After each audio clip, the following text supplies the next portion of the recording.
Racism often hides in plain sight, but in a quiet town, that silence shattered on a lonely country road.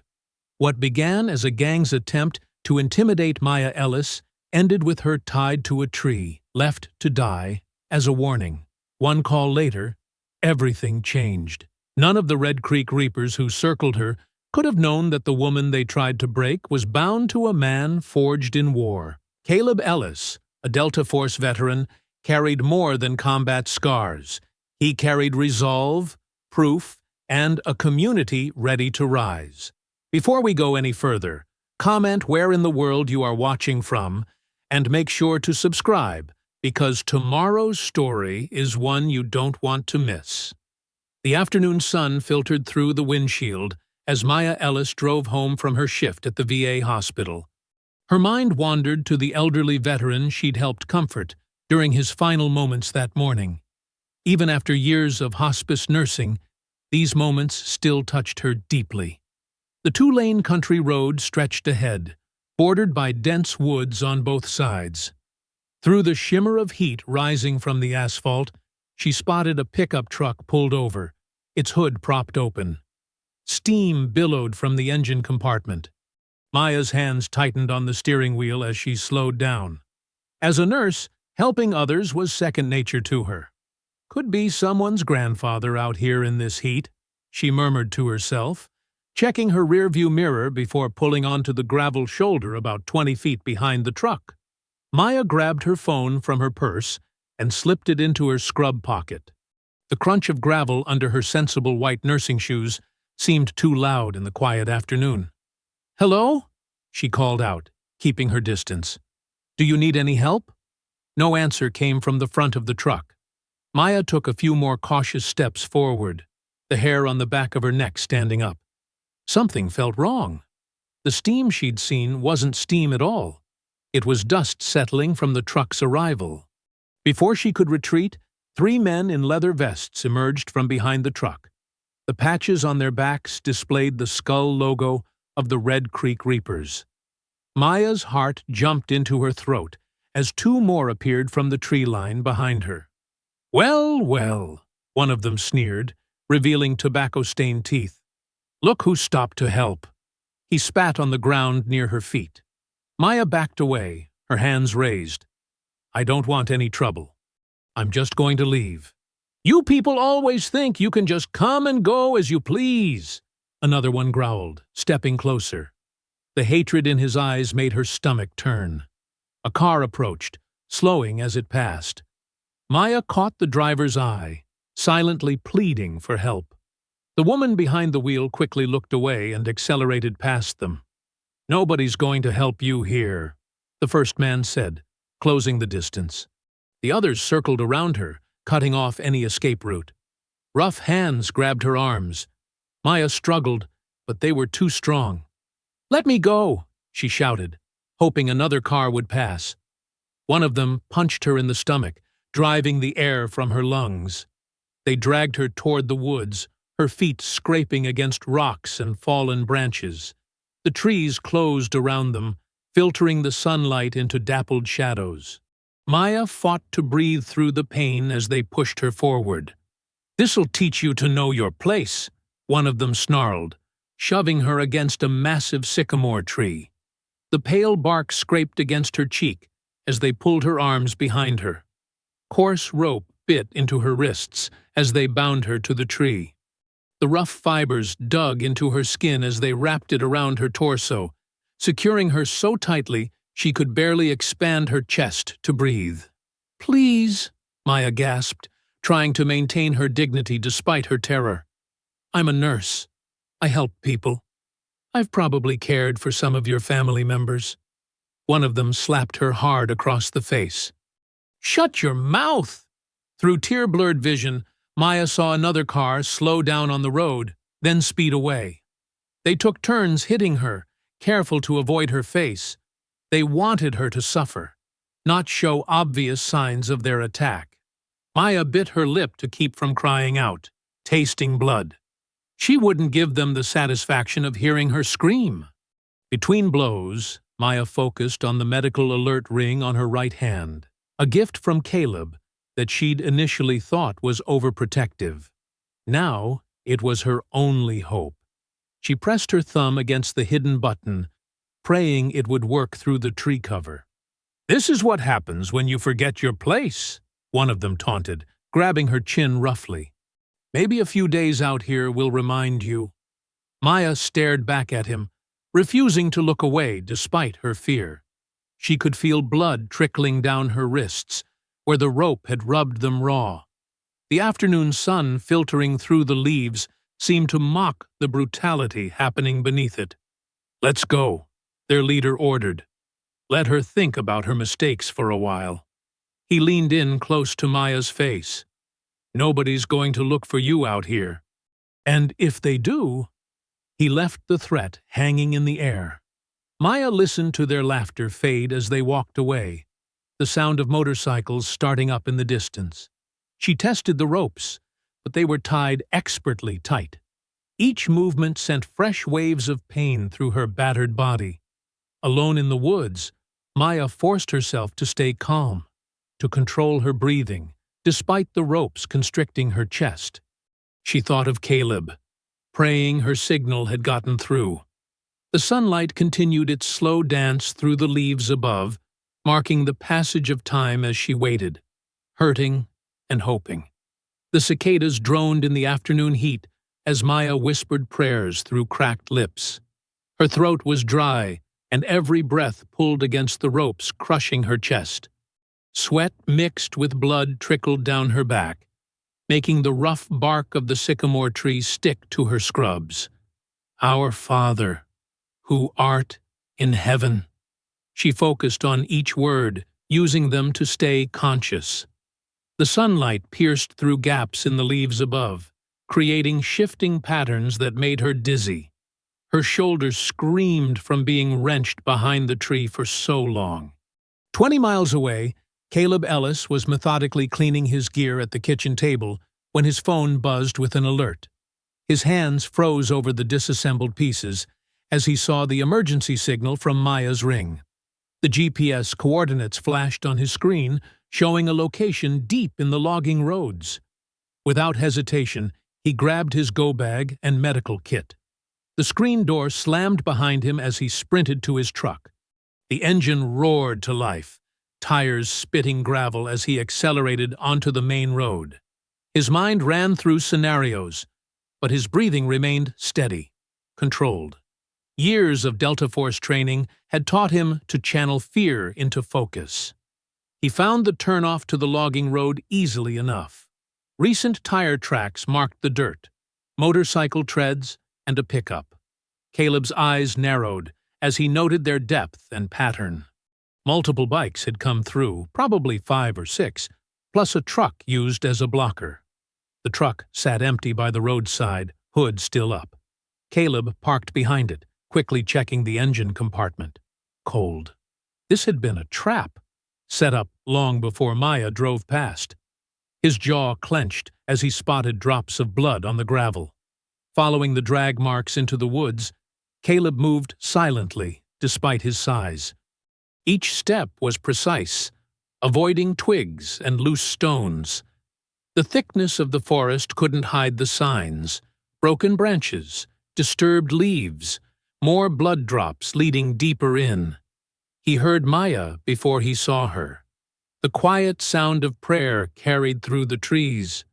Caleb's hands tightened into fists as he emerged into the clearing. Maya hung limply against the massive sycamore, her dark skin mottled with bruises where they showed through her torn scrubs. "Maya," he whispered, approaching carefully to avoid startling her. Her eyes fluttered open. "Caleb?" Her voice was barely audible, rough from thirst. He pulled out his tactical knife and began sawing through the ropes. "I'm here, baby. I've got you." His touch was gentle despite the rage building in his chest at seeing her injuries up close. The sound of motorcycles approaching made him freeze. Maya's eyes widened in fear. "They're coming back," she breathed. "Stay still," Caleb murmured, working faster on the ropes. As the last strands fell away, Maya slumped forward into his arms. He helped her sit against the tree, hidden by its massive trunk. 3 bikers emerged into the clearing, laughing and passing a bottle between them. They stopped short when they saw the cut ropes hanging loose. "What the hell?" one of them started to say. Caleb was already moving. He scooped up a length of the discarded rope and swung it low, catching the nearest biker across the shins. As the man pitched forward, Caleb drove his knee up into the falling face. Teeth cracked against bone. The second biker swung a heavy chain. Caleb stepped inside the arc, trapped the man's arm, and used his own momentum to slam him headfirst into the sycamore trunk. The impact echoed through the clearing. The biker dropped, unconscious before he hit the ground. The third man managed to pull a knife, but his stance was sloppy. Amateur. Caleb knocked the blade aside with his forearm and delivered 3 precise strikes: throat, solar plexus, knee. As the biker wheezed and stumbled, Caleb spun him around and zip-tied his hands behind his back. The entire fight had lasted less than 30 seconds. None of the bikers had landed a single hit. Caleb quickly secured the other 2 with zip ties, then returned to Maya. She was trying to stand, using the tree for support. Her legs trembled with the effort. "Easy," he said softly, supporting her weight. He pulled out his medical kit and began checking her injuries. The bruises were bad, but nothing appeared broken. He gave her small sips of water while examining the rope burns on her wrists. Something metallic glinted on one of the unconscious biker's hands. Caleb knelt down for a closer look. His expression hardened as he recognized the distinctive shield design of a sheriff's auxiliary ring. He removed it carefully and slipped it into his pocket. Maya saw his face change. "What is it?" "Evidence," he replied grimly, helping her stand again. "This wasn't random, Maya. These men had official backing." He looked at the beaten bikers, then back at his wife. "Someone wanted to send you a message." Maya leaned against Caleb as the afternoon light began to soften. Her legs were steadier now, but every movement sent waves of pain through her bruised body. Caleb kept one arm around her waist while scanning the tree line, his posture alert and protective. "We need to document everything before we leave," he said quietly, pulling out his phone. "These injuries, the ropes, the scene." The crunch of tires on gravel made them both tense. A weathered brown sedan rolled to a stop near the clearing's edge. Deacon Elijah Hart stepped out, his lined face tight with concern. The elderly church elder moved carefully but purposefully toward them, his worn Bible clutched in one hand. "Sister Maya," he called softly, "I saw what happened on the road. I followed at a distance when they—" His voice caught. "When they dragged you in here." Maya tried to smile, but her split lip made it more of a grimace. "Deacon Hart, you shouldn't have put yourself at risk." The old man shook his head, reaching into his jacket pocket. "I did more than follow. I recorded everything on my dash cam." He pulled out a small SD card. "The whole ambush, their faces, their bikes, the truck setup. It's all here." Caleb started to reach for the card, but Elijah pulled back slightly. "Wait. You need to understand something first. Calling the sheriff in this county." He glanced at the bound bikers. "It won't help. Wade Baylor's been bought and paid for 20 years running." "We figured that out," Caleb said grimly, touching the auxiliary ring in his pocket. "But we need official documentation of Maya's injuries." The distant wail of sirens cut him off. Multiple vehicles, approaching fast, too fast for a random response to an isolated location. "Someone tipped them off," Elijah said, quickly pressing the SD card into Caleb's hand. They were waiting for this. 3 patrol cars burst into view, sliding to dramatic stops that kicked up clouds of dust. Deputies poured out with weapons drawn, taking up tactical positions that seemed rehearsed rather than reactive. "Hands where we can see them!" one deputy shouted, though Caleb already had his raised, keeping his movements slow and deliberate. "Officers," Maya started. "I'm the victim here. These men attacked me. Ma'am, step back and calm down. Another deputy cut her off, not even looking at her obvious injuries. Before you end up in cuffs, too. Two deputies approached the bound bikers, but instead of securing them, they began cutting the zip ties. The gang members stood up slowly, stretching and grinning despite their injuries. "Mr. Ellis," the lead deputy said, emphasizing the civilian title mockingly, "you're under arrest for aggravated assault and brandishing weapons in commission of a violent crime." "What?" Maya stepped forward despite her pain. "He was protecting me. Look at what they did." She gestured to her torn clothes, the rope burns, the bruises darkening on her skin. The deputy finally glanced at her, his expression bored. "Ma'am, I'm going to need you to calm down before you're next. We've got multiple witnesses saying your husband here attacked these gentlemen unprovoked." "Witnesses?" Elijah spoke up. "I saw everything. I have video." "And we'll need to confiscate that dash cam as evidence," the deputy interrupted smoothly. Two officers were already moving toward the deacon's car. "Department policy." They handcuffed Caleb roughly, though he offered no resistance. His face remained composed, but his eyes met Maya's with an intensity that carried volumes of unspoken meaning. As they led him toward the patrol car, he called back, "Maya, my bag." "Got it," she answered, clutching his duffel close. She knew what it contained: evidence, weapons, things that couldn't fall into these deputies' hands. The bikers were laughing now, making a show of dusting themselves off. One winked at Maya as he passed, touching the empty spot on his finger where the auxiliary ring had been. She stood straighter despite her injuries, refusing to show fear. "This isn't over," she said clearly, her voice carrying across the clearing. The lead deputy paused with his hand on Caleb's head, about to push him into the back seat. "For your sake, ma'am, it better be." His smile didn't reach his eyes. "Hate to see anything else happen to such a respected member of the community." They slammed the car door on Caleb. Maya watched helplessly as the patrol cars pulled away, their taillights disappearing into the gathering dusk. The bikers mounted their motorcycles and roared off in the opposite direction, their laughter echoing through the trees. Deacon Hart placed a gentle hand on Maya's shoulder. "Come on, daughter. Let's get you somewhere safe. This isn't the end. It's just the first battle."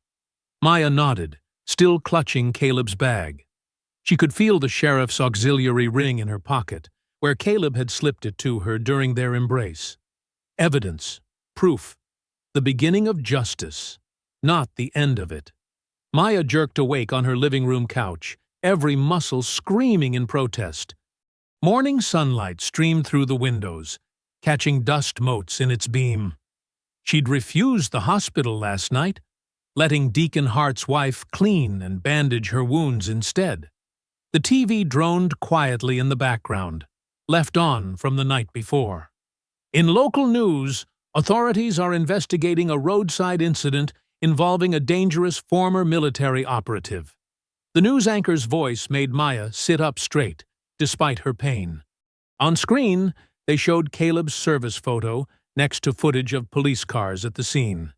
The suspect, described as unstable by witnesses, allegedly attacked several local residents. Maya's hand trembled as she grabbed the remote, turning up the volume. The report continued, painting Caleb as an unhinged veteran while completely ignoring her injuries. They didn't even mention her name. Sources close to the sheriff's department suggest this may be part of a pattern of aggressive behavior. She clicked it off, her jaw clenched.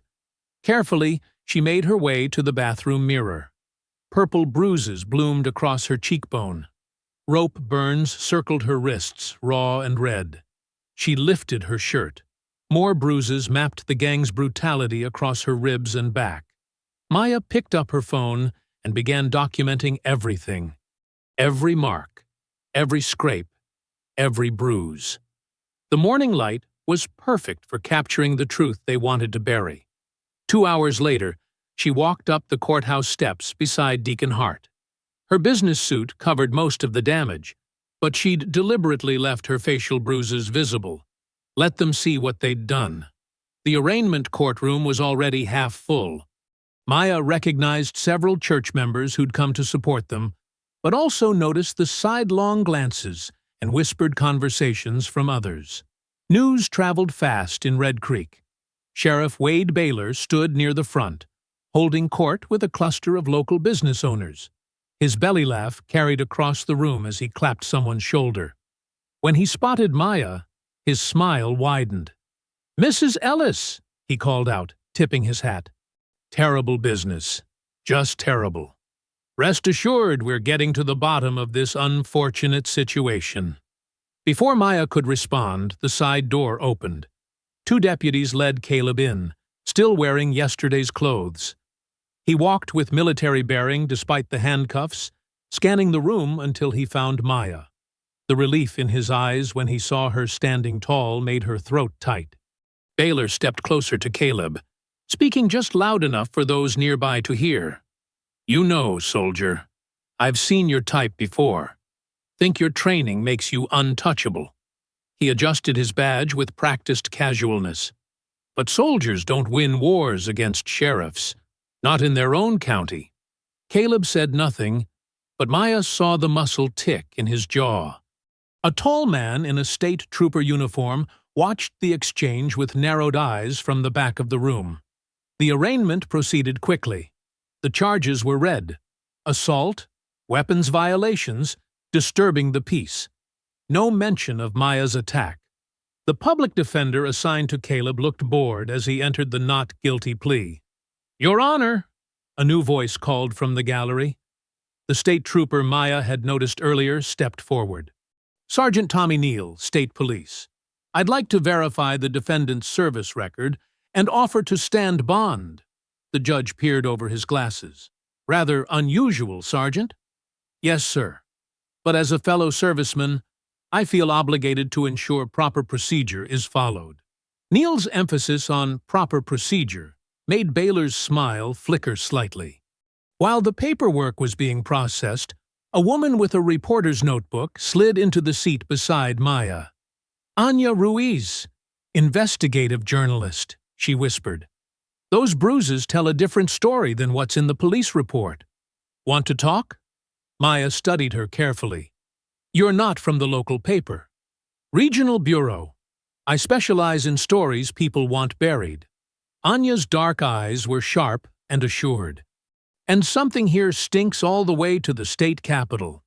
Before Maya could respond, the judge granted bond. She watched as Neal signed the papers and Caleb's cuffs were removed. The relief was short-lived. Outside on the courthouse steps, Baylor intercepted them. He stood too close to Maya, his folksy charm carrying an edge of menace. "Best you and your husband drive on out of Red Creek," he said softly, tipping his hat again. "Hate to see anything else unfortunate happen to such fine folks." Maya met his gaze steadily, refusing to step back despite the way her bruises throbbed in memory. She said nothing, but her silence carried all the defiance she couldn't yet voice. Baylor's smile tightened almost imperceptibly before he turned and walked away, boots clicking on the marble steps. Around them, the morning crowd flowed past, some averting their eyes, others staring openly. Maya felt the weight of their judgment, their fear, their willingness to accept the official story. But she also felt Anya Ruiz watching intently from the sidelines, Sergeant Neal's thoughtful gaze, and Deacon Hart's quiet strength beside her. The auxiliary ring in her pocket pressed against her leg like a promise. Evidence. Witnesses. Truth waiting to be told. Evening shadows stretched across Maya's dining room table as she pushed her barely touched plate aside. The events of the day had stolen her appetite, but not her resolve. Caleb sat beside her, his presence solid and reassuring, while Deacon Elijah occupied the chair across from them, his weathered hands wrapped around a coffee mug. "Sheriff wants us to run," Maya said, breaking the heavy silence. But I won't give them that satisfaction. This is our home. Caleb reached over, his fingers gentle on her bandaged wrist. We'll need a plan. They're organized, connected. This goes deeper than a few racist bikers. A knock at the door made them all tense. Maya peered through the peephole to see Anya Ruiz standing on the porch, notebook in hand. After a quick glance at Caleb, who nodded, she opened the door. "Thanks for letting me come by," Anya said, stepping inside. Her eyes took in the scene quickly. The half-eaten dinner, the gathering of allies. "I've been digging since the courthouse. You're not the first family they've targeted." They cleared space at the table. Anya pulled out her laptop, creating an audio recording as Maya and Elijah described everything in detail. The ambush, the tree, the convenient arrival of deputies, the missing dash-cam footage. "Show her the ring," Maya prompted. Caleb placed the auxiliary sheriff's ring on the table. It caught the light, the official emblem unmistakable. "Well, well," Anya murmured, photographing it from several angles. "Official auxiliary program hardware. These are only issued to approved volunteers." She looked up sharply. "Who just happened to be Reapers?" "That's not all," Elijah added, pulling out a folder of church records. "Over the past 18 months, 6 families from my congregation have moved away after similar intimidation. All black families, all homeowners." Anya's fingers flew across her keyboard. "Addresses?" As Elijah listed them, her eyebrows rose. She turned her laptop around, showing a map of Red Creek County with property records highlighted. Every single one of those properties was purchased within weeks by shell companies. All trace back to Klein Development. She tapped the screen. Richard Klein's building an industrial corridor through Red Creek. These random attacks? They're land grabs. "The Sheriff's Department provides muscle through their auxiliary program," Caleb said, his voice tight with controlled anger. "Klein's company gets the properties cheap after families flee. Everyone wins, except the people being driven out." Maya stood up suddenly, pacing the kitchen. "We need to warn people, protect them." "Already started," Elijah said. "Called Sister Margaret and the church mothers after court. They're organizing a presence at the next county commission meeting. Nothing makes politicians sweat like church ladies with questions." Caleb nodded slowly. "I can help with immediate security. Teach people what to watch for, how to stay safe. Basic situational awareness, communication networks. Like a neighborhood watch?" Anya asked. "More comprehensive. Emergency protocols, buddy systems, documentation procedures. No weapons training. We keep this strictly defensive and legal." Maya returned to the table, her face set with determination. "I'll coordinate with the VA nurses. Many of our patients have family in affected neighborhoods. We can spread the word quietly. I'll start background research on Klein Development," Anya said, making notes. "Follow the money, track the property transfers. If they're using intimidation to drive down prices, there will be patterns." They worked late into the evening, mapping out strategies. Elijah called church members, setting up meeting times for Caleb's training sessions. Anya built a timeline of incidents, property sales, and sheriff department connections. Maya listed names of families who might be at risk, marking their locations on the map. Around midnight, everyone finally headed home. Caleb walked Elijah to his car, while Maya cleaned up the kitchen. Her phone sat on the counter, open to the photos she'd taken of her injuries. She scrolled past them to find the picture she'd taken of the sycamore tree that afternoon, standing tall and indifferent in the summer light, its bark still bearing traces of the rope that had bound her. Maya picked up the phone, studying the image. The tree had been meant to be a symbol of her helplessness, her fear. Instead, it would become something else entirely. Evidence. A rallying point. The physical proof of their cruelty and corruption. "They thought this tree would be my grave," she whispered, touching the screen gently. "It'll be their undoing." Her fingers hovered over the image, tracing the pattern of shadows and light across the ancient bark. Each groove and knot seemed to tell a story now, not just of her pain, but of resistance, of survival, of justice demanding to be served.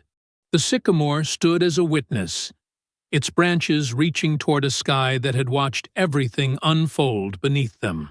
Through the window, Maya could see fireflies beginning their nightly dance in her backyard.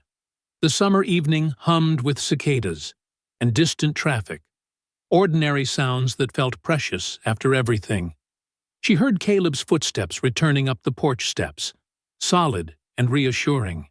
The lunch crowd had thinned at Lou's diner, leaving only a few regulars nursing coffee at the counter. Maya sat in the farthest booth, her back to the wall, watching the door. Her tea had gone cold, untouched. The bell above the door chimed. A woman in her early 40s entered, designer sunglasses hiding her eyes. She scanned the diner quickly before making her way to Maya's booth. Her hands trembled slightly as she slid into the seat. "Dr. Ellis?" Her voice was barely above a whisper. "I'm Nadia Klein." Maya studied Richard Klein's daughter. Expensive clothes couldn't hide the tension in her shoulders or the way she kept glancing toward the windows. This wasn't someone enjoying her father's wealth and power. This was someone carrying a heavy burden. "Thank you for meeting me," Maya said quietly. "Anya Ruiz said you had information." Nadia removed her sunglasses, revealing tired eyes rimmed with worry. "I've spent years trying to ignore what my father does, telling myself it was just business." She pulled a thick manila envelope from her bag. "I can't anymore. Not after what happened to you." The waitress approached, but Nadia waved her away. Her hands shook more as she opened the envelope. "I work in his accounting office," she continued, spreading papers across the table. "These are copies of internal ledgers. Look at the dates and amounts." Maya leaned forward, examining the documents. Column after column of numbers, dates, property addresses. Her own neighborhood appeared multiple times. "Shell companies," Nadia explained, pointing to highlighted entries. "My father creates them to hide the money flow. This one, Red Creek Holdings, LLC. It pays monthly stipends to members of the Reapers who qualify for the Sheriff's Auxiliary Program." Maya's finger traced a row of payments. $10,000 monthly to security contractors. That's just the start. Nadia flipped to another page. Campaign contributions to Sheriff Baylor through various PACs. All technically legal, but the timing. She tapped several entries. These donations spike right before major property acquisitions. The pattern was clear in the numbers. Harassment incidents reported by black families, followed by desperate property sales at low prices, followed by generous payments to both the sheriff's office and the auxiliary program. "Here's your street," Nadia said softly. "They've been planning this push for months. The Reapers weren't random thugs. They were doing their job." Maya felt her chest tighten as she read the clinical notation beside her address. "Target property. Phase 2 acquisition timeline. Status. In progress." "Why are you showing me this?" Maya asked, though she already knew the answer. Nadia's eyes welled with tears. "Because I've watched him destroy communities my whole life. He calls it urban renewal or economic development. But it's just theft. Legal theft backed by terror." She wiped her eyes quickly. "I used to tell myself I wasn't responsible because I never directly hurt anyone. But my silence, my complicity. You're breaking that silence now," Maya said gently. "Take them." Nadia pushed the papers toward Maya. "These are copies. Dates, amounts, shell company names, everything. There's a USB drive in there too, with scanned documents going back 3 years." She stood abruptly. "I should go, if anyone saw us." Maya gathered the papers carefully. "Thank you. This couldn't have been easy." "It's not enough," Nadia said. putting her sunglasses back on. "It won't undo what they did to you, or to all the other families. But maybe it can stop them from hurting anyone else." She hurried out of the diner, the bell chiming her departure. Maya sat for a moment, feeling the weight of the envelope in her hands. Physical proof of the corruption they'd suspected. Evidence that could bring down not just the Reapers, but the whole system that enabled them. Outside, Caleb waited in their truck, parked where he could watch both the diner's entrances. Maya slid into the passenger seat, clutching the envelope. "She came through," Maya said, showing him the contents. Ledgers, bank records, everything connecting Klein to the Reapers and Baylor. Caleb examined a page, his jaw tightening as he read. Systematic. Professional. They've turned terrorism into a business expense. "We've got proof," Maya said, her voice firm. "Now we just need to survive showing it." The documents felt hot in her hands, like they could burst into flame at any moment. Each page represented another crack in the foundation of Klein's empire, another piece of evidence that could finally expose the truth. Maya thought of all the families who had fled in fear, their homes stolen through intimidation and corruption. The papers in her lap were their voices, their stories reduced to cold numbers in a ledger. The midday sun beat down on the truck's hood as Caleb pulled away from the diner. Maya watched Nadia's figure disappear around a corner, wondering what it had cost the woman to betray her father.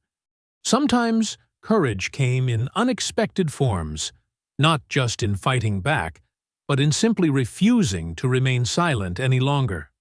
The church bells of Red Creek First Baptist rang 3 times, their deep tones echoing across the town square. Maya stood at the base of the sycamore tree, her bruises now yellowing but still visible. A crowd had gathered, faces both familiar and new, phones raised to record. "This tree," Maya began, her voice carrying across the hushed gathering. "They chose it, thinking it would be my grave. But they don't know our history. They don't know that trees like this one have watched over our people for generations. They've seen our pain, but they've also seen our triumph." Anya Ruiz moved through the crowd with her camera, capturing both Maya's words and the faces of those listening. Some nodded in quiet agreement. Others wiped away tears. "Look at these rope marks," Maya continued, touching the trunk where bark had been scraped away. "They thought they were writing a story of fear. Instead, they wrote their own ending. Because we are done being silent. We are done pretending this is just the way things are." In the church hall behind her, the rhythmic sound of practice drills punctuated her words. Through the windows, Caleb could be seen leading a group of local veterans and seniors through defensive stances. His voice carried faintly, "Remember, awareness is your first defense. You walk together, you watch for each other." Maya held up one of the new yard signs that had begun appearing across town. "We see you." They operate in shadows, thinking darkness will protect them. But we see them. We see the false badges they hide behind. We see the money that flows from suffering. And now, she smiled grimly, the state attorney general sees them too. A ripple went through the crowd. Just that morning, news had broken about the AG's subpoenas into the auxiliary program. Sheriff Baylor's carefully constructed system was beginning to crack. On the courthouse steps across the square, Deacon Elijah sat with a group of church mothers, their phones ready to record any suspicious activity. They had been there every day this week, a quiet but unmistakable presence. Their message was clear. Nothing would happen in secret anymore. "Some of you are afraid," Maya acknowledged, looking at familiar faces in the crowd. "I understand that fear. I felt it when they tied me here. But look around you now. Look at how many of us there are. Look at how we stand together." More people were arriving, parking their cars and joining the gathering. Maya saw Mrs. Johnson, who'd lost her family home last year, Mr. Washington, whose business had been vandalized repeatedly until he sold. Each face carried a story of loss, but now they carried something else, too: determination. They chose this tree. Maya's voice grew stronger, thinking it would break us. Instead, it's become our gathering place, our symbol, our promise that what happened here will never happen again. Anya's camera panned across the crowd, capturing the mix of ages and races. This wasn't just Maya's story anymore. It had become the story of a community finding its voice. Inside the church hall, Caleb worked with an elderly woman, showing her how to break a hold. "It's not about strength," he explained patiently. "It's about leverage and confidence. Knowing you can defend yourself changes how you carry yourself."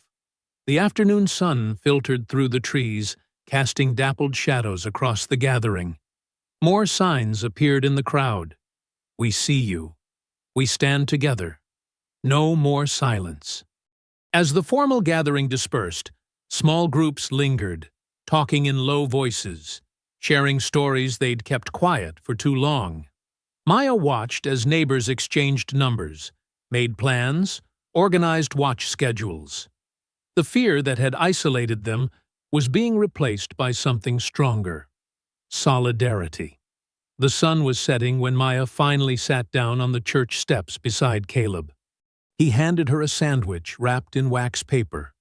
Simple ham and cheese, but she was suddenly starving. They ate in comfortable silence, watching the last rays of light paint the sky in deep oranges and purples. Church mothers were still stationed at the courthouse, taking turns with thermoses of coffee and fold-out chairs.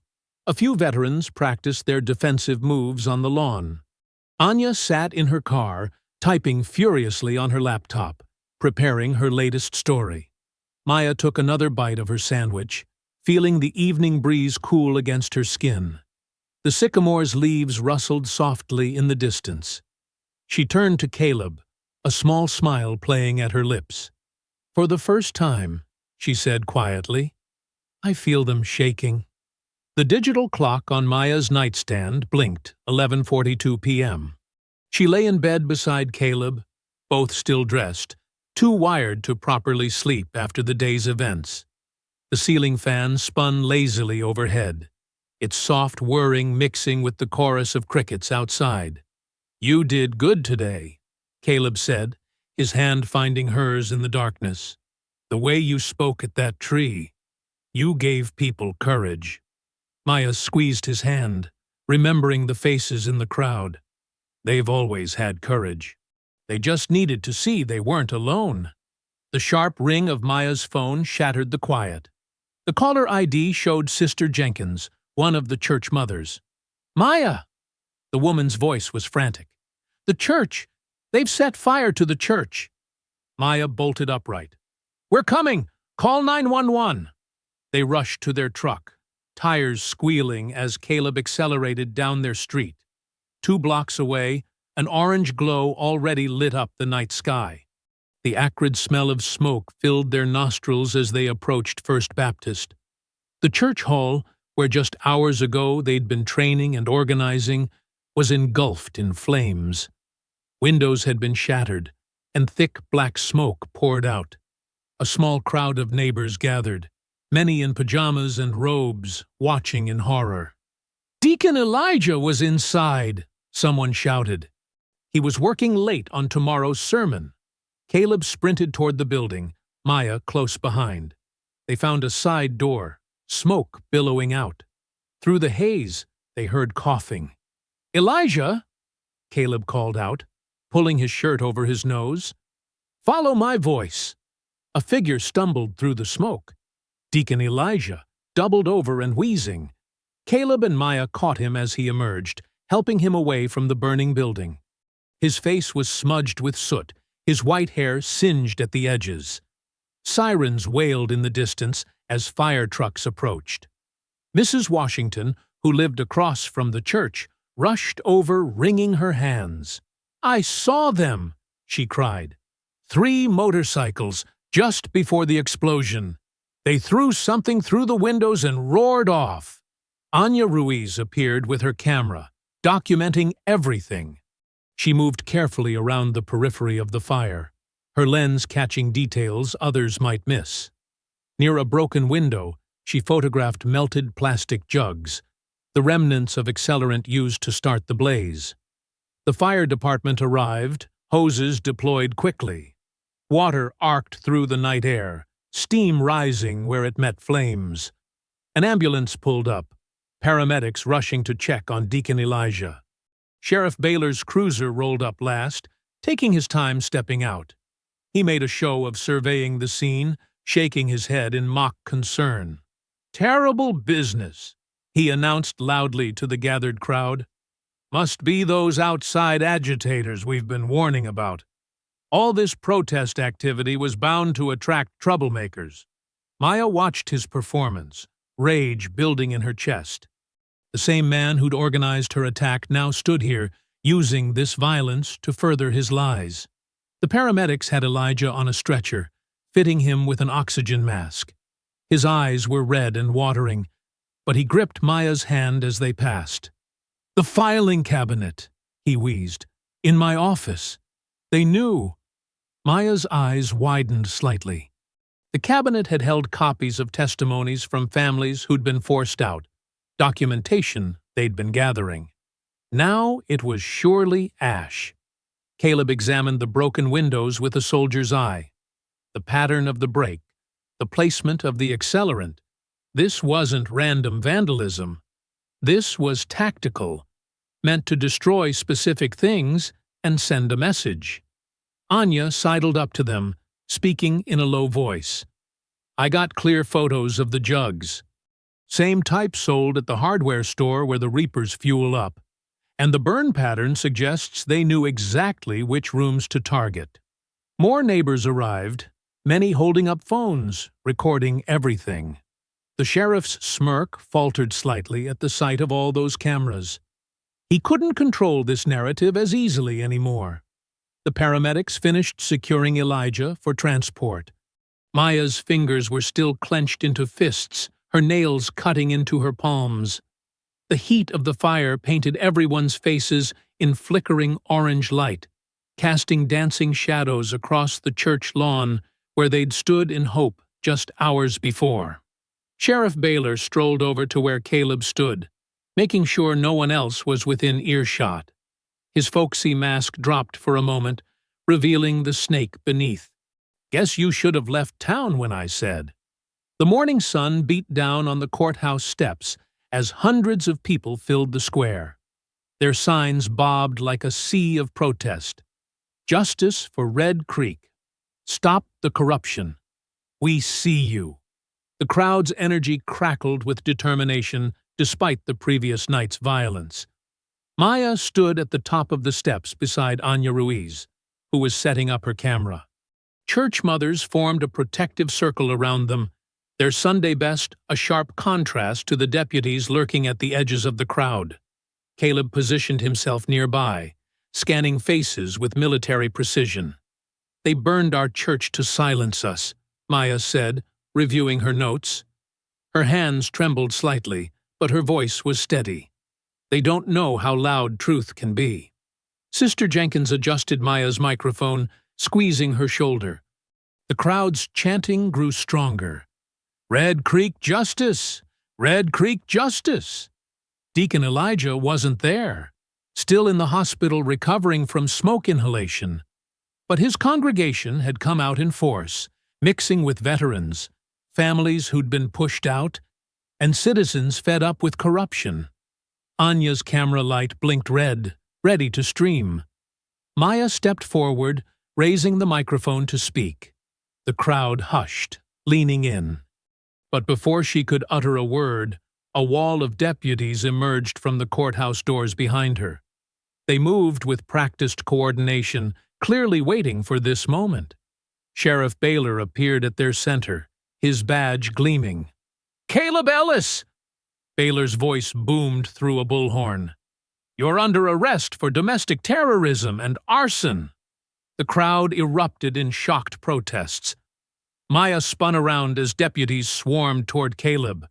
He stood perfectly still, hands visible, knowing any movement could be twisted against him. "This is ridiculous!" Anya shouted, camera still rolling. "He was helping victims when the fire—" Two deputies grabbed her camera, yanking it away. Another deputy snatched phones from people filming in the crowd. Baylor raised the bullhorn again. "We have security footage showing Mr. Ellis purchasing accelerant yesterday afternoon. The same type used in last night's attack." "That's a lie!" Maya pushed forward, but church mothers held her back, knowing the danger. "Check the real footage. Check." "Ma'am, step back or face arrest for interfering with police business." A deputy's hand rested meaningfully on his taser. The deputies surrounded Caleb, roughly cuffing his hands behind his back. He didn't resist, but his eyes locked with Maya's, communicating volumes. "Stay strong. Stay smart. Don't give them an excuse." Baylor strutted forward, playing to the news cameras he hadn't confiscated. "Mr. Ellis has been identified as a domestic threat. His military background and recent erratic behavior make him a clear danger to this community." The crowd pressed closer, their anger building. Deputies formed a line, hands on their weapons. "This assembly is now unlawful. Disperse or face arrest for disorderly conduct." Maya watched helplessly as they dragged Caleb toward a waiting police van. His face remained calm, but she saw the tension in his shoulders. They'd planned for this possibility, but the reality still felt like a physical blow. "This isn't over!" Maya's voice rang out across the square. The crowd took up her words, turning them into a chant. "This isn't over! This isn't over!" But beneath the defiant chants, fear crept in. People remembered the burning church, the unanswered calls for help. They saw phones being confiscated, cameras going dark. The deputies' hands hadn't left their weapons. Mothers pulled children back. Veterans who'd stood proud moments ago now melted away, knowing they couldn't help Caleb by getting arrested themselves. The crowd's energy shifted from righteousness to survival. Baylor watched it happen with satisfaction, his concerned sheriff mask firmly in place. "Please, folks, return to your homes. Let law enforcement handle this dangerous situation." The police van's doors slammed shut with Caleb inside. Maya felt the crowd retreating around her, leaving her exposed on the steps. Sister Jenkins tugged at her arm, whispering urgently, "Live to fight another day, child." Deputies continued pushing people back, breaking up clusters of resistance. Anya argued furiously about her constitutional rights as they confiscated her backup phone. The chanting died out, replaced by murmurs and worried glances. Maya stood her ground until the last possible moment, watching the van pull away with her husband inside. Her voice was hoarse but steady as she called after it, "This isn't over!" But the fear had done its work. The mighty crowd of hundreds had dwindled to nervous dozens. People who'd shouted for justice now hurried to their cars, looking over their shoulders. The deputies' smirks said it all. They'd won this round. The courthouse square emptied slowly, leaves from the rally's trampled signs skittering across the pavement. Maya felt Sister Jenkins and other church mothers forming a protective circle around her again. But the victory they'd felt at dawn had evaporated in the late morning sun. Sheriff Baylor tipped his hat mockingly as he passed her. "Y'all have a blessed day now," he drawled, every word dripping with threat. The jail cell's fluorescent lights buzzed weakly, casting strange shadows through the bars. Caleb sat perfectly still on the thin mattress, his back straight against the cold wall. His military training had taught him how to endure confinement, how to stay alert while appearing passive. Down the corridor, boots scraped against concrete. Caleb recognized the deliberate heaviness of the footsteps. Someone wanting to be heard, wanting to intimidate. He kept his eyes half closed, face neutral. Brennan Brick Malloy's massive form appeared outside the cell. The biker gang leader wore a deputy's uniform that strained against his bulk. the sheriff's auxiliary badge pinned crookedly on his chest. He twirled a ring of keys with exaggerated casualness. Well, well, the big bad soldier, all caged up. Brick's voice echoed off the cement walls. Not so tough without your wife around to hide behind, huh? Caleb remained motionless, his breathing steady. He'd seen Brick's type before. Bullies who mistook silence for weakness, who needed to fill quiet spaces with their own voice. Sheriff says you might be in here a while. Brick leaned against the bars, making them rattle. Terrorism charges ain't no joke. Course, accident might happen before trial. Lots of dangerous folks in county lockup. A muscle twitched in Caleb's jaw, but he gave no other reaction. His stillness seemed to irritate Brick, who slapped the bars hard.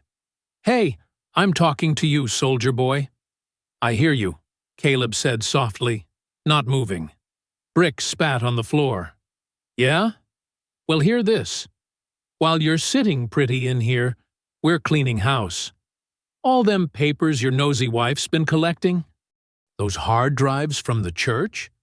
By morning, won't be nothing left but ashes at the bottom of Red Creek Quarry. Now Caleb's eyes opened fully, though he kept his head down. The quarry. He filed away every detail of Brick's boasting. Boss man Klein's real particular about this cleanup job, Brick continued, enjoying the sound of his own voice. Midnight sharp. We're moving everything. 30 minutes to the quarry, then straight down the deep end. Ain't nobody finding nothing after that. Another set of footsteps approached. Lighter, more professional. Brick straightened up, adjusting his ill-fitting uniform. That's right. Just sit there quiet, he sneered. Maybe if you're real good, we'll let you have dinner before lights out. Caleb watched through his lashes as Brick swaggered away, trying too hard to look official as a real deputy passed. The cell block returned to its humid silence, broken only by that endless fluorescent buzz. Across town, Maya sat in her car outside the same diner where she'd first met Nadia Klein. Her hands gripped the steering wheel, knuckles white. The events at the courthouse still burned in her mind, but she forced herself to focus. They needed intelligence, needed to know what they were up against. Nadia slipped into the passenger seat, her designer purse incongruous in Maya's weathered Honda. Her face was drawn with worry. They're destroying everything tonight, Nadia said without preamble. Dad called an emergency board meeting. He's paranoid about the FBI getting involved. The quarry, Maya said. We know. Nadia's eyes widened. How did you? Doesn't matter. What time? Midnight. Dad's sending his personal security team to oversee it. He doesn't trust the bikers alone anymore. Nadia twisted her hands in her lap. I'm so sorry about your husband. About the church. I never thought my father would go this far. Maya's phone buzzed. A text from an unknown number. Back lot of the VA, 10 minutes. Neil. We'll make it right, Maya told Nadia. But I need you ready to testify when the time comes. No backing down. Nadia nodded firmly. I've got copies of everything, hidden where they'll never look. The VA parking lot was nearly empty this late. Maya found Sergeant. Neil's unmarked car tucked between delivery vehicles. The state trooper looked exhausted, but his eyes were sharp. I've been reviewing the arrest records, he said, as Maya slid into the passenger seat. The timestamps don't match. Someone manually entered Caleb's booking time to create an alibi for the fire. Can you prove it? Better. I can use it. Neil handed her a folded paper. Emergency custody transfer order. Signed by a judge who owes me a favor. It won't hold long, but it'll get Caleb out tonight if we time it right. Maya studied the document, hope flickering. Why are you helping us? Neil was quiet for a moment. Because 20 years ago, I swore an oath to protect and serve, not to help rich men steal land and hurt innocent people. He met her eyes. And because your husband's a soldier who came home to find corruption wearing a badge. That's not the America he fought for. Back in his cell, Caleb counted steps between guard rotations, mapped angles and blind spots, recalled every detail of Brick's boasting, the quarry, midnight, everything in one place. He whispered it like a prayer. If they're moving it tonight, then tonight we end this. The jail's evening shift change brought the usual shuffle of boots and keys. In his cell, Caleb noticed something different. The rhythm was off. A new set of footsteps, measured and purposeful, approached his block. Sergeant Tommy Neal appeared, manila envelope tucked under his arm. His state trooper uniform stood out among the county browns, commanding attention without trying. "Ellis," Neal called out formally. "Got some paperwork here, needs reviewing." Two deputies lounging at their desks straightened up. The senior one, barrel-chested with a coffee-stained shirt, stepped forward. "County business ain't state business, Sergeant," he drawled, but Neal was already laying out documents. "These arrest logs," Neal traced his finger down a column, "says you booked Ellis at 11:42 p.m. on the night of the church fire. That right?" The deputy shrugged. "Records don't lie. Funny thing about digital systems." Neal pulled out a printed screenshot. "Server timestamps show these entries were backdated. Original booking time was 9:15 a.m. the next morning, after the fire." Color drained from the deputy's face. Neal continued laying out papers with methodical precision. "Got a judge's order here citing falsified evidence. Immediate custody transfer to state jurisdiction pending review." He looked up, voice steady. "Unless you want to explain to the FBI how a man was logged into jail before he was arrested?" The deputies exchanged glances. The senior one's hand drifted toward his phone. "I wouldn't," Neal said quietly. "Sheriff Baylor's got enough problems coming. Don't add obstruction charges to your record." Minutes later, Caleb walked out under Neal's escort. In the parking lot, Neal spoke in low tones while unlocking his car. "FBI's got a task force inbound, but they're 8 hours out minimum. Whatever's happening at the quarry, we can't wait for them." Caleb nodded, already plotting. "Maya, meeting us at the church. What's left of it?" Neal pulled onto the street. "She's been busy while you were inside." The church parking lot had transformed into a staging area. 24 vehicles, pickup trucks, SUVs, weathered sedans, idled in formation. Maya stood at the center, passing out handheld radios to grim-faced veterans and church members. Caleb spotted familiar faces. Deacon Elijah's wife directing traffic with fierce efficiency. The Vietnam vet who ran the hardware store checking tire pressure. 3 nurses from Maya's VA shift manning a makeshift first aid station. Maya rushed to embrace him, then was all business. "We've got 47 people, 28 vehicles. Everyone's paired up, no one drives alone." She handed him a radio. "Channel 3 is command, 4 through 6 for tactical." Caleb squeezed her hand, proud and worried at once. "You've been coordinating all this?" People were ready to fight back. They just needed organization.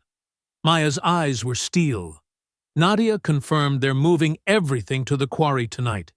If we lose that evidence—" "We won't," Caleb said firmly. He raised his voice to address the gathered crowd. "Listen up! We're not vigilantes. We're citizens protecting our community from criminals hiding behind badges. Stay in visual range of your convoy partners. Radio discipline at all times. If anyone gets separated, fall back to rally point and call it in." Several voices responded in unison.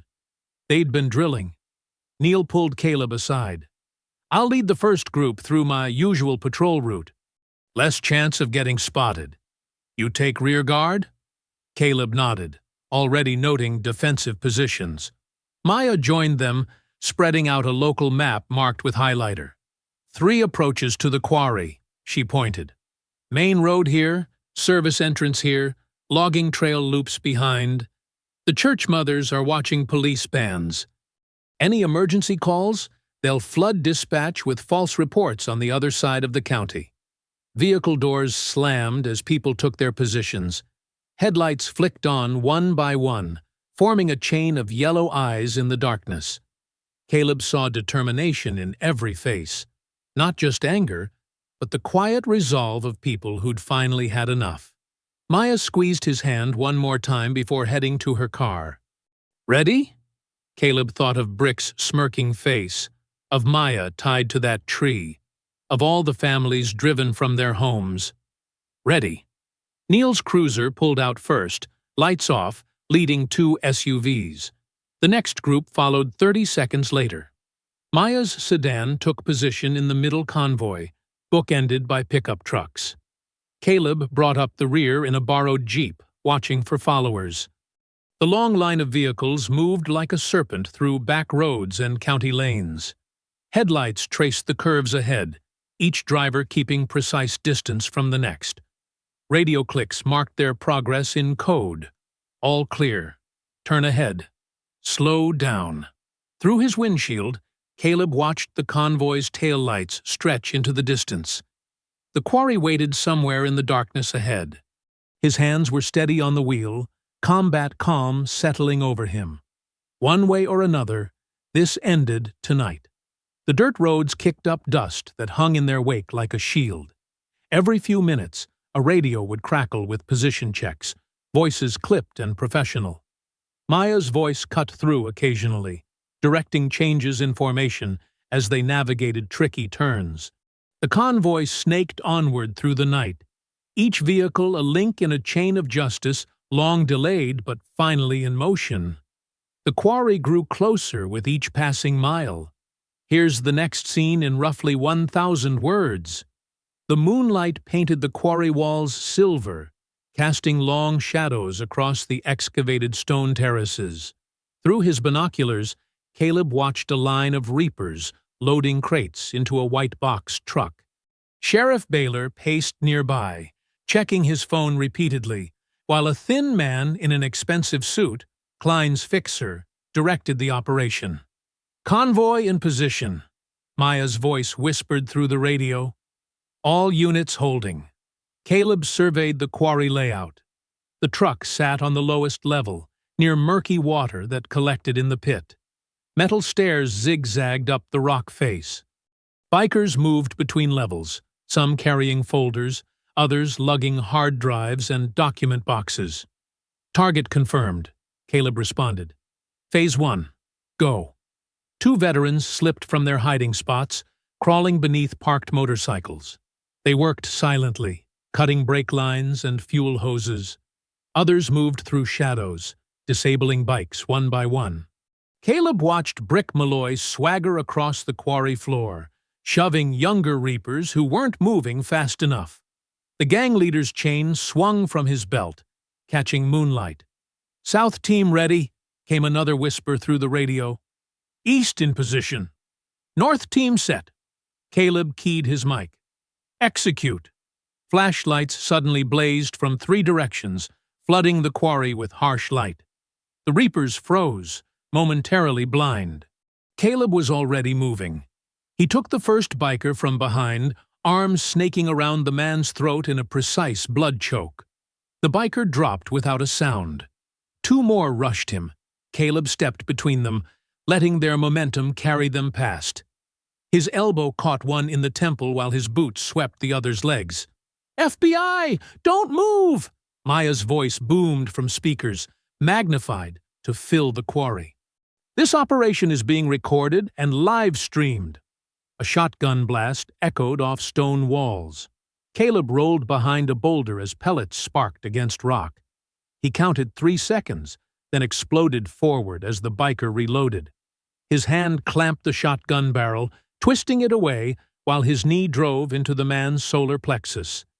The weapon clattered free. Through the chaos, he saw Maya standing on the upper level, phone held high.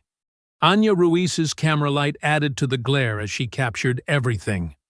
Church mothers and veterans lined the quarry rim, phones recording from every angle. "William Turner, evicted June 12th, Maya's voice rang out. Sarah Washington, forced out July 3rd. The Martinez family, August 28th. A biker charged Caleb with a knife. He trapped the strike, twisted the arm into a lock, and sent the man splashing into the quarry pool. Another rushed in. Caleb caught him in a heel hook, dropping him hard. Those families lost everything, Maya continued, advancing fearlessly. Their homes stolen through intimidation, while you protected the thieves, Sheriff Baylor. Baylor drew his pistol, but veterans had every angle covered. Phones recorded his every move. "Drop it, Wade!" Sergeant Neal's voice cut through the night. "You're just making it worse." The sound of breaking glass and twisted metal erupted as Brick Malloy smashed car windows in rage. The gang leader spotted Caleb and charged, heavy chain whirling. The chain whistled past Caleb's head. He danced back, letting Brick's momentum carry him forward. The next swing came low. Caleb jumped it, closing distance. Brick swung again, wild now. Caleb caught the chain, ignoring the bite of metal links into his palm. They grappled brutally, neither giving ground. Brick was pure power, muscled bulk slamming forward. But Caleb had fought stronger men in worse places. He rolled with Brick's charge, using the bigger man's momentum. The chain tangled between them. Caleb trapped Brick's arm, weaved the chain through his own grip, and twisted. Brick roared as the links tightened around his own throat and arm. One more turn, and the gang leader crashed to his knees, caught in his own weapon. Baylor saw his enforcers falling. He sprinted for his cruiser, keys fumbling. The engine roared to life, then died with a shriek of metal. Tire spikes glinted in the flashlight beams. "This is being broadcast live to 50,000 viewers," Anya announced, camera steady. "State Attorney General's office is watching. FBI has it all." Distant sirens grew louder. Red and blue lights began reflecting off the quarry walls. "Last chance, Sheriff," Neal called. "Surrender with dignity, or get dragged out." Baylor's shoulders slumped. His gun dropped to the ground. Maya's voice carried across the quarry. "Robert Lewis, September 4th. Diana Chen, September 21st. We remember every single family you helped destroy." The first FBI vehicles appeared at the quarry entrance, agents deploying with practiced speed. State police cruisers followed, lights painting the scene in rotating colors. Caleb secured the chain holding Brick, double-checking the restraints. Around him, veterans and church members kept their phones recording as federal agents began collecting evidence. The box truck's contents were already being catalogued. Maya continued reading names, each one an accusation, as agents took Baylor into custody. The sheriff's badge glinted one last time in the flashlight beams before an evidence bag swallowed it. Morning sunlight streamed through the courthouse's high windows, casting long shadows across the marble floors. The press gallery overflowed with reporters, their cameras clicking like insects. Maya sat in the front row beside Caleb, her back straight, watching as Sheriff Wade Baylor and Richard Klein were led into the courtroom in orange jumpsuits and chains. Gone was Baylor's folksy swagger. His face had aged years in just days, skin hanging loose around his jaw. Klein's expensive suit had been replaced by prison cotton, his manicured appearance now ragged and gray. "All rise," the bailiff called. The federal judge entered, her robes sweeping as she took her place. The indictments filled several pages. The prosecutor, a sharp-featured woman from the Justice Department, stood. "The United States government presents a 96-count indictment against Wade Jefferson Baylor and Richard Allen Klein," she began. Her voice carried clearly through the packed courtroom. "Charges include RICO violations, conspiracy, civil rights violations, attempted murder, arson, witness intimidation." Maya squeezed Caleb's hand as the list continued. In the gallery behind them sat dozens of families, the people they'd fought for. Robert Lewis dabbed his eyes with a handkerchief. Diana Chen held her children close, whispering translations. The Martinez family gripped each other's hands, their faces stern. Anya Ruiz scribbled in her notebook, though camera crews captured every moment. Her exposé had broken nationally, sparking investigations in 3 other counties. The story had grown beyond Red Creek, revealing similar schemes across the state. The evidence collected at Red Creek Quarry provides a clear timeline of systematic corruption, the prosecutor continued. Sheriff Baylor's auxiliary program served as a front for organized intimidation. Mr. Klein's shell companies provided funding and direction, targeting specific properties for acquisition through force and fear. Maya watched Baylor's shoulders slump further with each word. His lawyer whispered something, but the former sheriff just stared ahead, empty-eyed. The judge spoke next, her tone sharp as steel. In addition to federal charges, the court notes that the governor has officially dissolved all auxiliary law enforcement programs statewide, effective immediately. All assets seized in this investigation will be directed to a restitution fund for displaced families. In the back, several Reaper lieutenants sat in chains. Brick Malloy's face was a mass of purple bruises, his neck still marked from his own chain. They'd already taken plea deals, turning on their bosses for lighter sentences. The proceedings continued as charges were detailed. Maya listened to the formal language transform their nightmare into legal terms. Criminal enterprise, pattern of racketeering, deprivation of civil rights under color of law. Nadia Klein sat apart from her father, her testimony having helped build the case. She caught Maya's eye and gave a small nod. Her father wouldn't look at her. The defendants systematically targeted minority property owners, the prosecutor explained, displaying a map on the courtroom screen. Red dots marked each incident, forming a pattern of displacement. Using deputized gang members, they created a climate of fear to force sales below market value. Photos appeared next. Maya tied to the tree, the burned church, families standing beside moving trucks. Each image drew quiet murmurs from the gallery. The evidence was overwhelming, the pattern undeniable. The state seeks maximum sentences, the prosecutor concluded. The damage to this community demands nothing less. When Baylor was asked to enter his plea, his voice cracked. "Guilty," he whispered. The word seemed to echo through the courthouse. Klein followed suit, his attorney having negotiated a deal. One by one, the remaining defendants pleaded guilty. No one would risk a trial against such evidence. The judge set sentencing for the following month, but the deals were clear. Decades in federal prison. No early release. No mercy for those who had shown none. As deputies led Baylor away, he passed directly by Maya's seat. The former sheriff tried to summon his old smirk, but his face crumpled instead. All his power, his connections, his careful corruption, gone. Just an old man in chains, shuffling toward justice. Maya stood, holding Caleb's arm, watching their tormentor disappear through the courtroom doors. Around them, families embraced. Some wept. Others stood silent, years of fear finally lifting from their shoulders. Anya approached with her notebook. "Dr. Ellis, any comment on the verdict?" Maya looked at the families, at Caleb, at the sunlight streaming through those high windows. "Justice isn't just about punishment," she said. "It's about restoration. Today, this community starts healing." Outside, cameras flashed as Baylor and Klein were loaded into prison transport vehicles.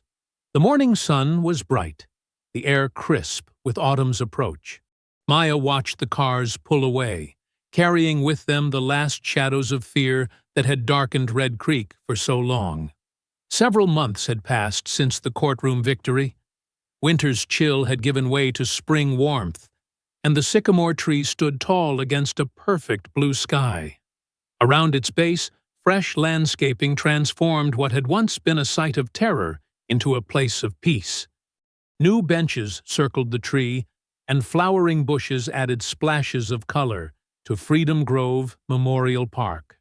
Maya stood before a gathering of nearly 200 people. Children played on fresh grass while their parents sat in folding chairs. Veterans in pressed uniforms stood at attention near the back. Church mothers fanned themselves in the front row, their Sunday best bright in the morning sun. Deacon Elijah, fully recovered from the fire, sat beside Sergeant Neal. They had become friends during the long months of testimony and healing.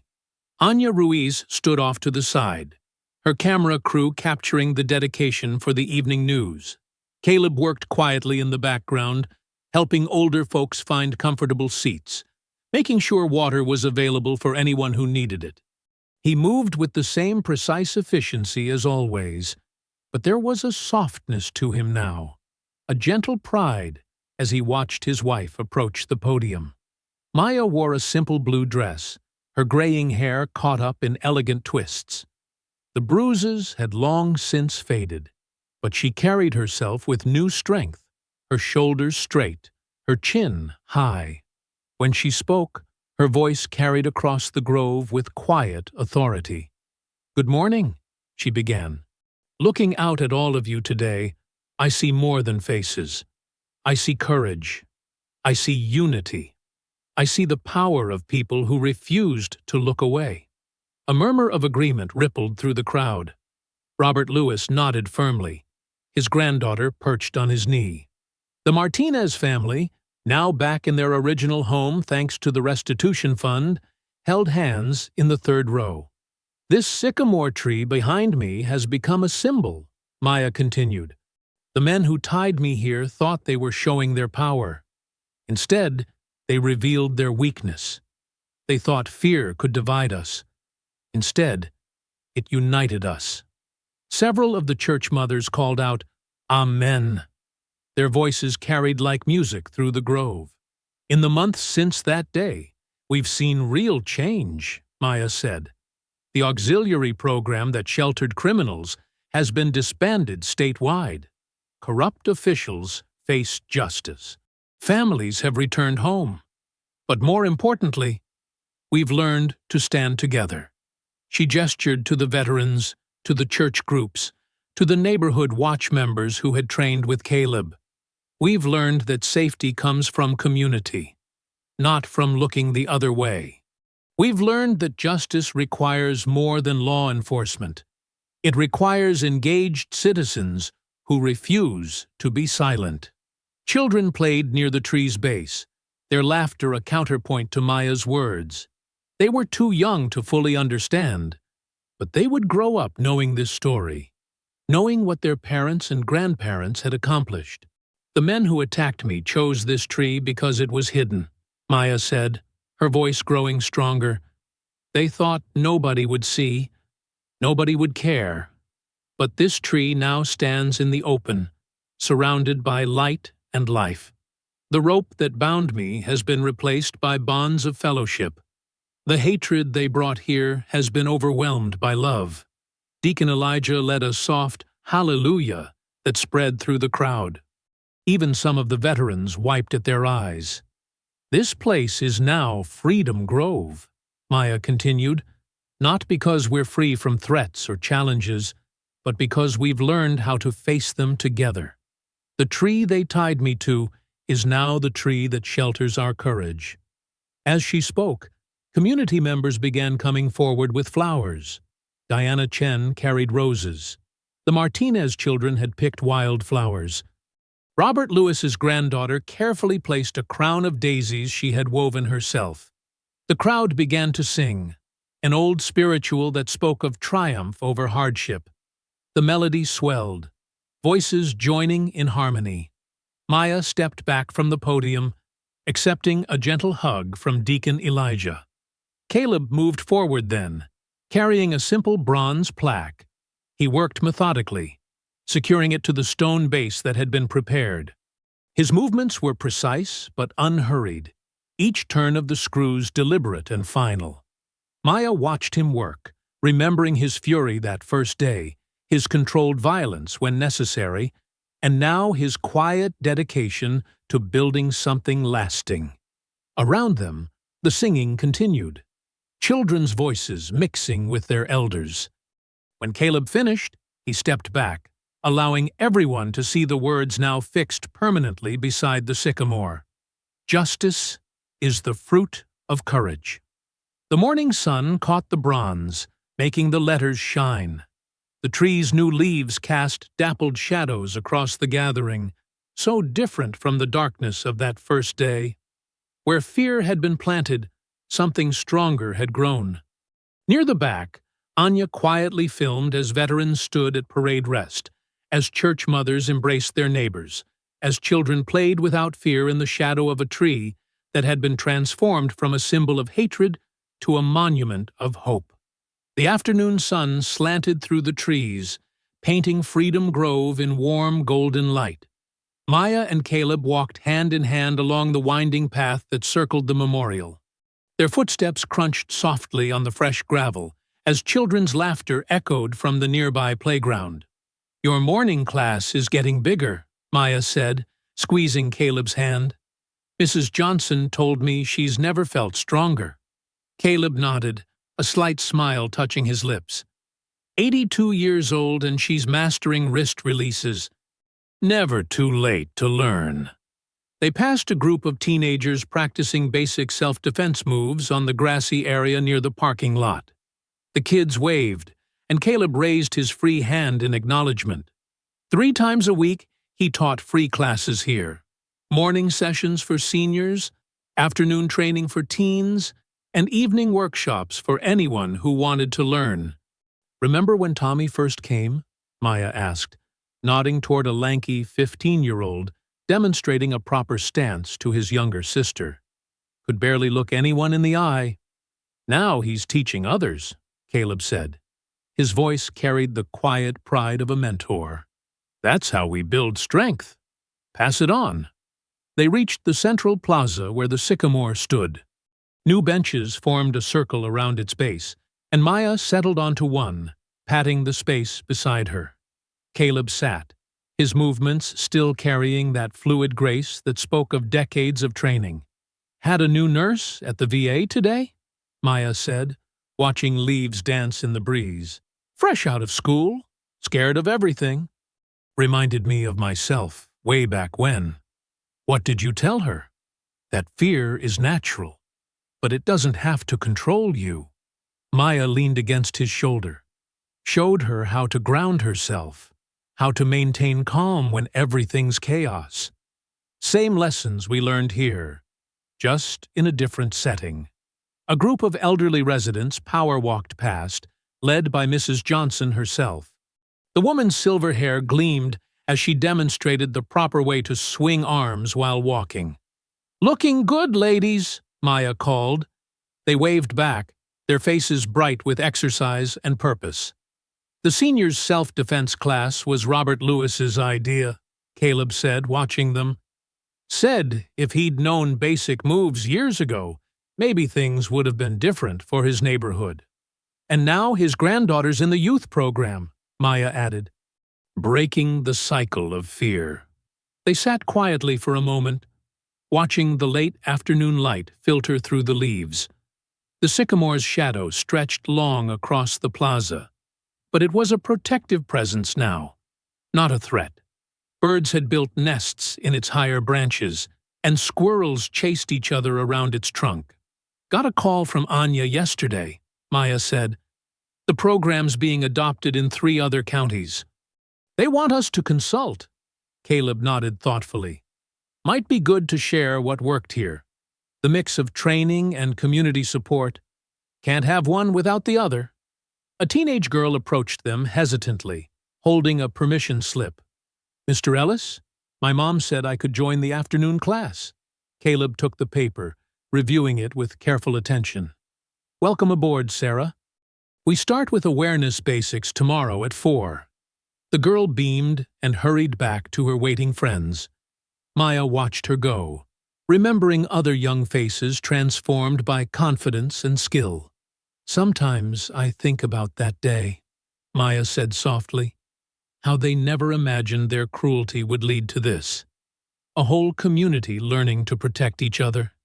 That's always been the difference, Caleb replied.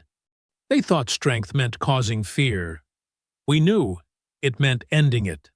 More teens gathered for the afternoon session, laying out practice mats under the sycamore's spreading branches. Caleb would need to join them soon, but for now, he sat with Maya, their fingers intertwined, watching the life they'd helped create unfold around them. Senior citizens chatted on benches, sharing water bottles and stories. Parents pushed strollers along smooth paths, nodding to neighbors without hesitation or fear. Young people moved with new confidence, aware, but not afraid. Time for class, Caleb said finally, standing and offering Maya his hand. She rose, straightening her nurse's uniform. Her shift at the VA would start soon, where she'd continue mentoring that nervous new nurse, showing her how to find strength in service to others. See you at dinner, she said, kissing his cheek. Mrs. Martinez is bringing over her tamales. Wouldn't miss it, Caleb replied. He headed toward his waiting students as Maya walked toward her car. The late afternoon sun caught the sycamore's leaves, turning them to stained glass. Birds called from the branches, their songs mixing with children's laughter and the steady count of students practicing their moves. The tree stood tall against the golden sky, its trunk solid, its roots deep. Where darkness had once gathered, light now danced. Where fear had ruled, peace grew stronger every day. I hope you enjoyed that story. Please share it with your friends and subscribe so that you do not miss out on the next one. In the meantime, I have handpicked 2 stories for you that I think you will enjoy. Have a great day.